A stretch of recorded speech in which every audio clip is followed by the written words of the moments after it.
آخر میں ایک بات اپنے ان نوجوانوں سے عرض کرنا چاہتا ہوں. آپ جانتے ہیں کہ اس وقت دنیا کے اندر کئی جگہ جنگیں چل رہی ہیں.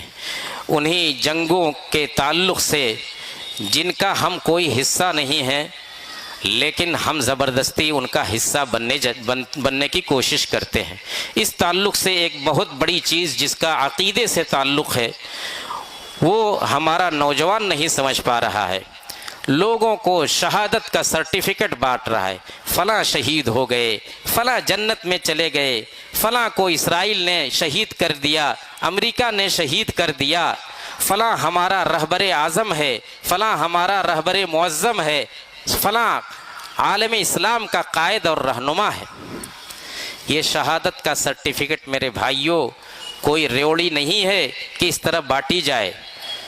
وہ بھی ایسے لوگوں کے لیے جو نہ اس قرآن کو مانتے ہیں جس قرآن کو آپ مانتے ہیں، نہ اس حدیث کو مانتے ہیں جس حدیث کو آپ مانتے ہیں، نہ ان صحابہ کرام کو مانتے ہیں جن صحابہ کرام کے ذریعے یہ دین آپ تک پہنچا ہے.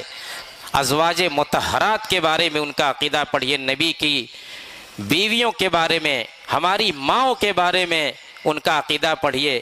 ایسے لوگوں کو ہم جنت کا سرٹیفکیٹ بانٹ رہے ہیں، ہم ان کو شہادت کے مقام پر فائز کر رہے ہیں. یہاں تو یہ ہے کہ لا یقال فلان شہید.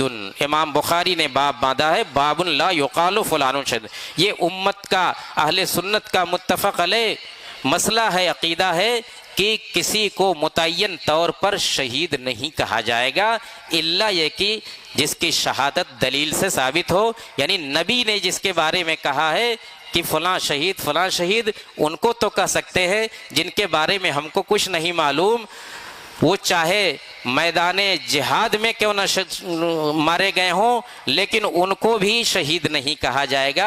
اللہ کے نبی صلی اللہ علیہ وسلم کی متعدد حدیثوں سے یہ بات ثابت ہے. ہمارے نوجوانوں کو یہ بات سمجھنا چاہیے کہ یہ عقیدے کا مسئلہ ہے. اس عقیدے کے مسئلے کو جذبات سے نہیں بلکہ نصوص سے سمجھا جائے گا. اور اس طرح سے کسی کو شہید کہنا، کسی کو جنتی کہنا، کسی کو جہنمی کہنا بغیر نصوص کے، بغیر قرآن و حدیث کی دلیل کے، یہ قطعاً درست نہیں. اور ایسے لوگوں کو ہم شہادت کے مقام پر فائز کریں، ایسے لوگوں کو ہم جنت میں لے آ کر کے بیٹھائیں جو ہم کو خود نہیں مسلمان مانتے. ان کا تو یہ کہنا ہے کہ جو ابو بکر و عمر کو گالی نہیں دیتا، جو ازواج مطہرات کو، نبی کی بیویوں کو گالی نہیں دیتا، وہ بھی کافر ہے.